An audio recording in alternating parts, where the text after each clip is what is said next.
WhatsApp everyone, welcome back to the channel. तो हम लोग चैप्टर 4 पढ़ रहे थे, बिजनेस सर्विसेज इसका नाम है। हमने सर्विसेज के बारे में सब कुछ पढ़ा, सर्विसेज के फीचर्स पढ़ा, मल्टीपल सर्विसेज के बारे में देखा, बैंकिंग को हमने बड़े अच्छे से बड़े डिटेल में पढ़ा। आज का वीडियो भी बहुत इंपॉर्टेंट रहने वाला है क्योंकि आज की इस वीडियो में हम कवर करेंगे इंश्योरेंस को।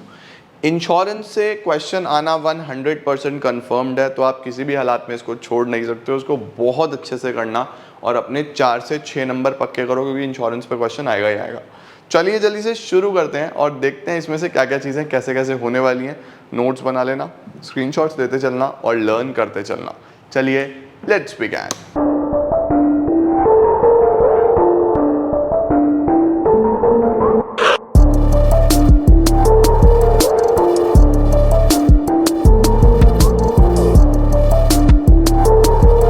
तो शुरू करते हैं बेटा जी। देखो, सबसे पहले हमारे पास आता है कि what actually is insurance. Insurance होता क्या है? तो देखो, हम लोग बोलते हैं कि ह्यूमन लाइफ बहुत ही अनसर्टेन है, राइट। कोई कभी भी बीमार हो सकता है, किसी की कभी भी डेथ हो सकती है, कोई एक्सीडेंट हो सकता है, कोई भी लॉस हो सकता है किसी नेचुरल कैलेमिटी से। इट इज़ वेरी अनसर्टेन, किसी को कुछ नहीं पता है ना।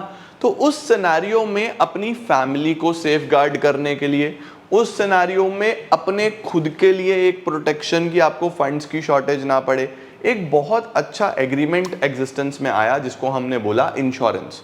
इंश्योरेंस में क्या होता है, एक इंसान जिसको हम लोग क्या बोलते हैं, इंश्योर्ड, जिसका इंश्योरेंस होना होता है ना, उसको बोलते हैं इंश्योर्ड।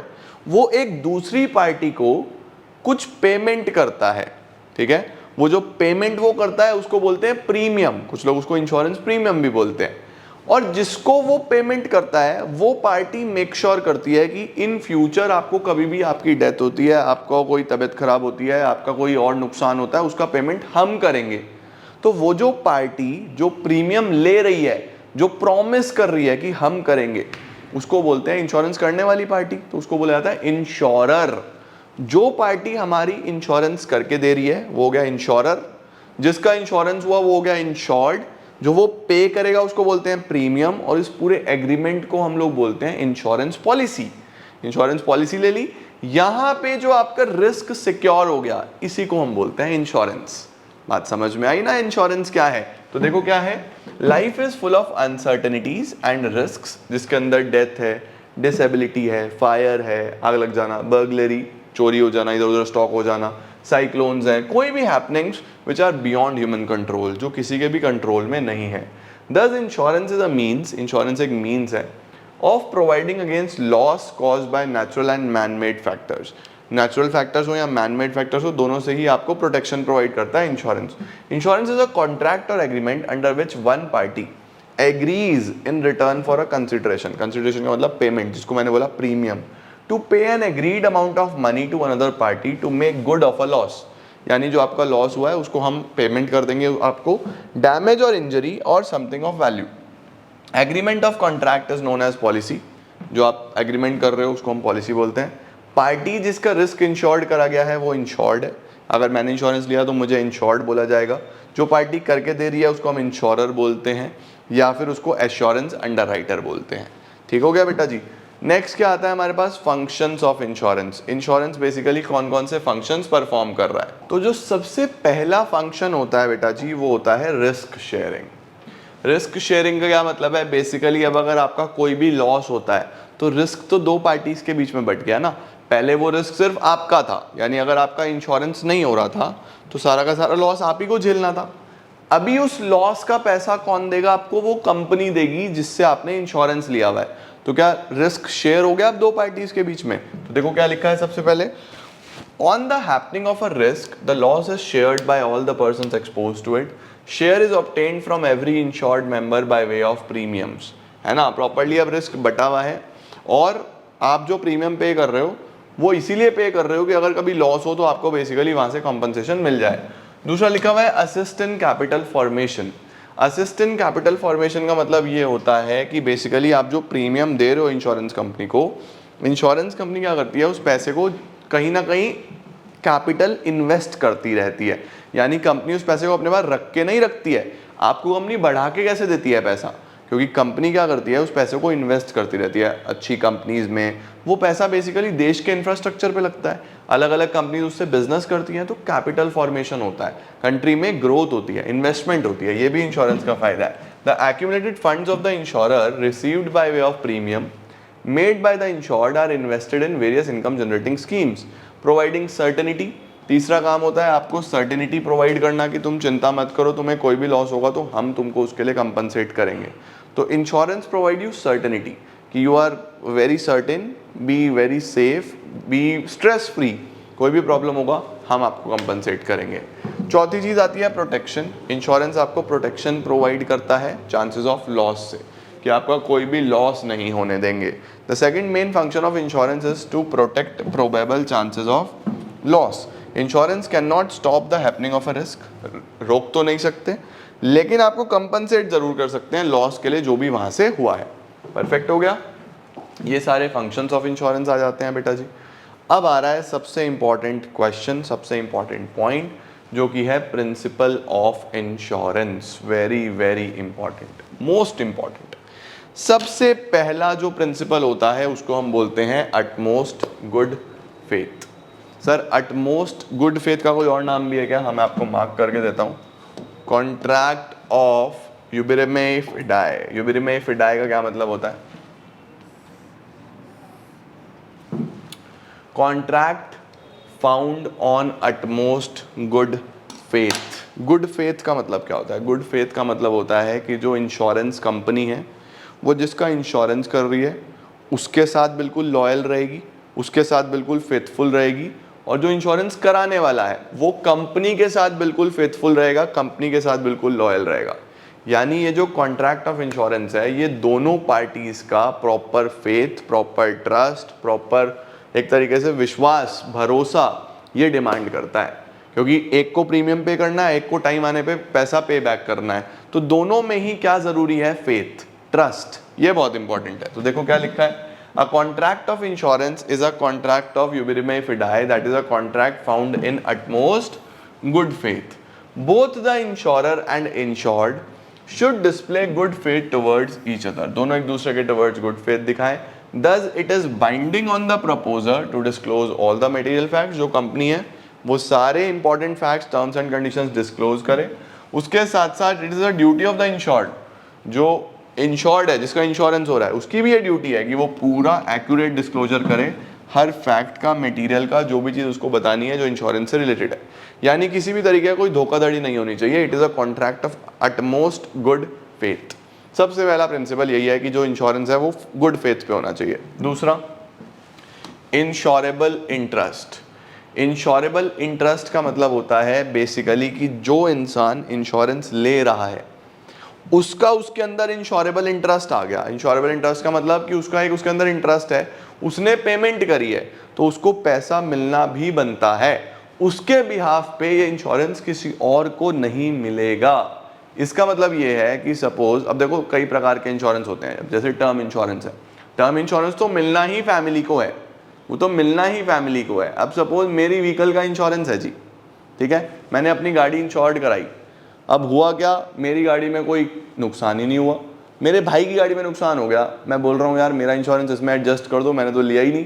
कंपनी बोलेगी नहीं भैया, आपके इंश्योरेंस में इंश्योरेबल इंटरेस्ट आपका था, आपके भाई की गाड़ी में अगर उन्होंने इंश्योरेंस कराया तो इंश्योरेबल इंटरेस्ट उनका है, वो अपना इंश्योरेंस खुद क्लेम करें। आपका इंश्योरेंस वहाँ एडजस्ट नहीं होगा, उनका इंश्योरेंस यहाँ एडजस्ट नहीं होगा। सिंस जो इंसान प्रीमियम पे कर रहा है, जिसके नाम से इंश्योरेंस है, उसी का उसमें इंश्योरेबल इंटरेस्ट है, उसी को उसके बेनिफिट्स मिलेंगे। तो क्या आता है, the insured must have an insurable interest in the subject matter of the insurance. Insurable interest means pecuniary interest in the subject matter of insurance contract. तीसरा क्या आता है बच्चों हमारे पास? तीसरा का आता है हमारे पास इंडेमनिटी।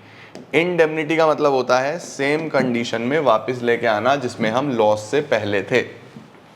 यानी फॉर एग्जाम्पल ये मेरी दुकान है और मेरी दुकान में 50 लाख का माल है, इसमें आग लग जाती है और 25 लाख का माल बच गया, 25 लाख का डिस्ट्रॉय हो गया। तो आग लगने के बाद मैं 25 लाख पे स्टैंड कर रहा हूँ। Now it is the duty of the insurance company कि वो मुझे 25 लाख रुपए दे, अगर कंपनी मुझे 25 लाख देगी तो मैं वापस से 50 लाख पे आ जाऊंगा या नहीं आ जाऊंगा, जिस पे मैं आग लगने से पहले था, लॉस होने से पहले था। तो इंडेमनिटी क्या होता है, आपको वापस से उसी पोजीशन में लेके आना जिसमें आप एक पर्टिकुलर लॉस होने से पहले थे। अब लाइफ इंश्योरेंस में ये पॉसिबल नहीं है। सर क्यों?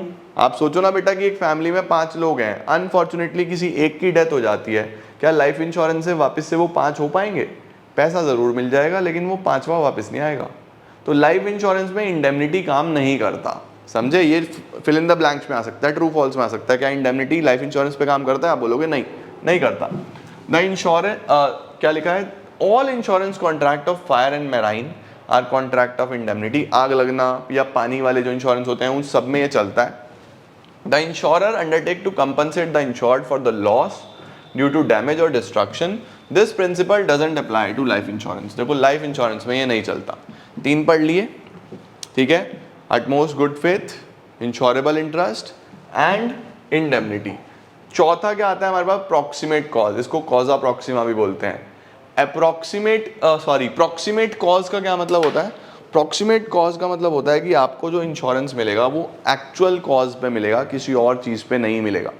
यानी कई बार ना नुकसान 2-3 तरीके से हो जाता है लेकिन आपका इंश्योरेंस एक ही चीज का था। जैसे सपोज हम कई बार बोलते हैं कि कोई लड़ाई झगड़ा हुआ, उस लड़ाई झगड़े में किसी इंसान की दुकान में आग लगा दी गई।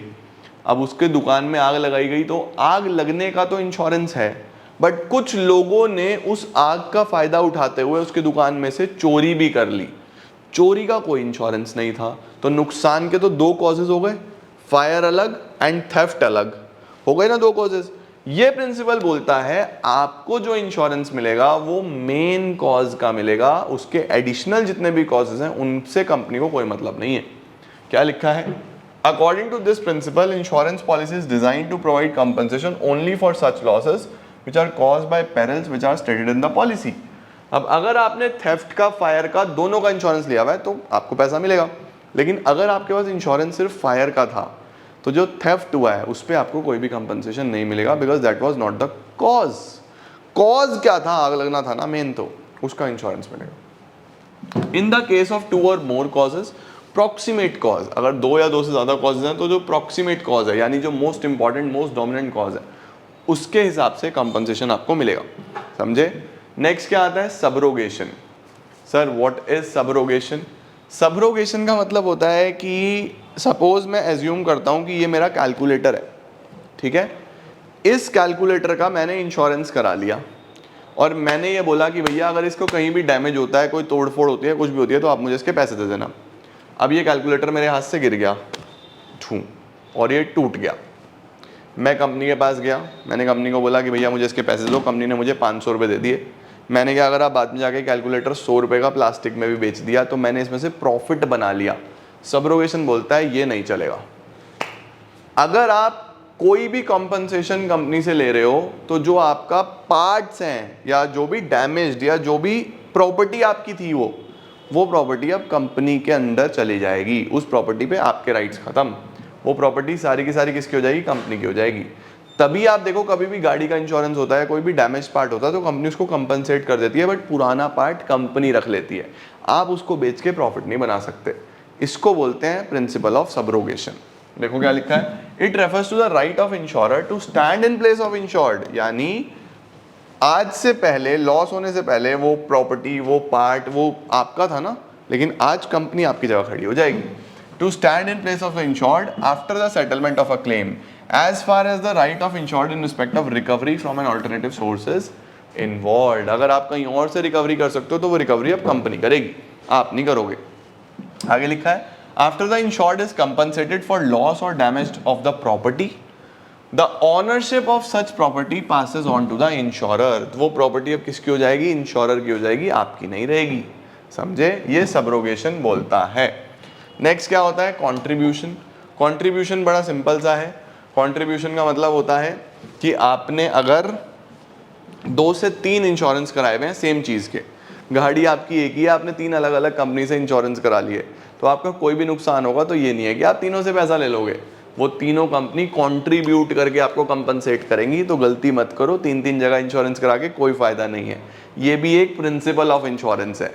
कि जब भी आपके पास मल्टीपल इंश्योरेंस होंगे तो मल्टीपल इंश्योरेंस के केस में कंट्रीब्यूट करके पैसा मिलेगा। ऐसा नहीं होगा कि हर कंपनी से आपने अलग अलग कॉम्पनसेशन ले लिया। This is contribution. In case of double insurance, insurer are to share the losses in proportion of the amount. जितना जितना आपने पॉलिसी कराई होगी उस हिसाब से वो प्रोपोर्शनेटली आपको कंपनसेट करेंगे। ठीक है, अब सपोज आपने एक पॉलिसी कराई हुई थी 20,000 की, एक पॉलिसी कराई हुई थी 10,000 की, सही है, एक को 20,000 दिए हुए हैं, एक को 10,000 दिए हुए हैं, तो 2:1 में पॉलिसी हो गई। अब आपका जो भी लॉस होगा, सपोज 3 लाख का लॉस हुआ तो 1.5 लाख नहीं मिलेगा, 2:1 में 2 लाख पहले वाली से और 1 लाख दूसरी वाली से। इस पे केस स्टडी आ सकता है, याद रखना। जिस प्रोपोर्शन में आपने पॉलिसी कराई है उसी प्रोपोर्शन में लॉस वो कंट्रीब्यूट करेंगे। नेक्स्ट आता है मिटिगेशन। मिटिगेशन का क्या मतलब होता है बच्चे? मिटिगेशन का मतलब होता है सारे रीजनेबल स्टेप्स लेना जिससे लॉस मिनिमाइज हो सके। रीजनेबल स्टेप से क्या मतलब है कि फॉर एग्जांपल मैं देख रहा हूँ कि मैं अपने सीसीटीवी, मेरे सामने सीसीटीवी लगा हुआ है और मैं यहाँ पे देख रहा हूँ कि मेरी आंखों के सामने से मेरी गाड़ी कोई चोर चोरी करके ले जा रहा है और मैं उसको बड़े ध्यान से देख रहा हूँ। अच्छा, अब चाबी लगाएगा, अब मेरी गाड़ी चोरी करेगा, ले जा, कोई दिक्कत नहीं, मेरे पास तो इंश्योरेंस है, आप ले जाओ, मैं इंश्योरेंस कंपनी से क्लेम कर लूँगा। तो ये बहुत बड़ी बेवकूफ़ी है, महा बेवकूफ़ी है। मैं देख रहा हूँ कि मेरे सामने मेरा एसेट चोरी हो रहा है और मैं कह रहा हूँ कोई बात नहीं यार, टेंशन किस बात की, हम तो चिल हैं, नो वरीज, एकदम कोई दिक्कत वाली बात ही नहीं है, हमारे पास कोई टेंशन नहीं लेनी, इंश्योरेंस तो है। तो ये बोलता है कि भैया take every possible step to minimize your loss. हर पॉसिबल स्टेप लो जिससे आप अपने लॉस को मिनिमाइज कर पाओ। ये प्रिंसिपल है मिटिगेशन। देखो क्या लिखा है, the principal states that it is the duty of the insured to take reasonable steps to minimise the loss और damage. The insured must behave with great prudence, आप समझदारी के साथ, and not with carelessness, carelessness के साथ behave मत करो क्योंकि आपने इंश्योरेंस कराया हुआ है। ठीक है, if the reasonable care is not taken then claim may be lost. अगर आपने अच्छे से केयर नहीं करा तो शायद आपको क्लेम मिले ही ना, समझे? तो ये है मिटिगेशन। आई होप आपको सारे प्रिंसिपल समझ में आए होंगे बेटा जी। Utmost good faith, insurable interest, indemnity, proximate cost, subrogation, contribution and mitigation. इन पे क्वेश्चन आना 100% कन्फर्म्ड है, तो बिल्कुल भी इन्हें छोड़ना मत, बहुत अच्छे से इनकी प्रैक्टिस करना, लर्न करना और पेपर में लिख के आना। ठीक है, आ जाओ अब पढ़ते हैं सर कितने तरीके के इंश्योरेंस होते हैं। सबसे पहला होता है लाइफ इंश्योरेंस, जिंदगी के साथ भी जिंदगी के बाद भी लाइफ इंश्योरेंस, है ना। तो जो आपकी लाइफ का इंश्योरेंस है उसको हम क्या बोलते हैं? लाइफ इंश्योरेंस बोलते हैं। A life insurance policy is basically a protection against uncertainty of life, that is death. Death के अगेंस्ट अगर आपने कोई इंश्योरेंस कराया है उसको आप लाइफ इंश्योरेंस बोलते हो। Life insurance may be defined as a contract in which insurance company undertakes to insure the life of a person in exchange for a money called premium. आप प्रीमियम पे करते रहो, monthly, annually, half yearly, आपकी life को insured रखेंगे। जब भी किसी particular individual की डेथ होगी, अगर उसने इंश्योरेंस कराया हुआ है उसकी फैमिली को पैसा मिल जाएगा। ठीक है, परफेक्ट। अब देखो इसमें दो तरीके के होते हैं, एक तो डेथ पे मिलता है फैमिली को, या फिर on expiry of a certain period. ठीक है, इस तरीके का भी होता है कि सपोज एक इंसान ने 25 की एज में इंश्योरेंस कराया और उसने बोला कि भैया मुझे 50 में पैसा दे देना, उससे पहले डेथ हो गई तो फैमिली को दे देना। तो हम लोग बोलते हैं कि दोनों में से जो भी पहले आ जाएगा, सपोज वो 50 से ज़्यादा जी रहा है तो 50 साल की उम्र में उसको पैसा मिल जाएगा, और सपोज ऐसा हो रहा है कि वो उससे पहले ही चल गया, ऊपर वाले ने बुला लिया, तो फिर उसकी फैमिली को पैसा मिल जाएगा। तो इसमें इस तरीके के इंश्योरेंस आते हैं। Why it is important? देखो, एक तो आपकी फैमिली को प्रोटेक्शन मिलता है, किसी भी प्रकार की कोई प्रॉब्लम आती है तो फैमिली को पैसे के लिए स्ट्रगल नहीं करना पड़ेगा। दूसरा, कई बार आपको ओल्ड एज पे अच्छा पैसा मिल जाता है जब अर्निंग कैपेसिटीज़ कम हो जाती है, तो बुजुर्ग इंसान को काफ़ी ठीक ठाक पैसा मिल जाएगा। Life insurance is not only a protection but it is also a sort of investment. ये आपका इन्वेस्टमेंट भी है क्योंकि आपका एक फिक्स अमाउंट तो मिलता ही है। ठीक है, अब लाइफ इंश्योरेंस के क्या क्या मेजर फीचर्स हो सकते हैं या क्या क्या ऐसी चीज़ हो सकती हैं जो आपको पता होना चाहिए। It is a contract of utmost good faith.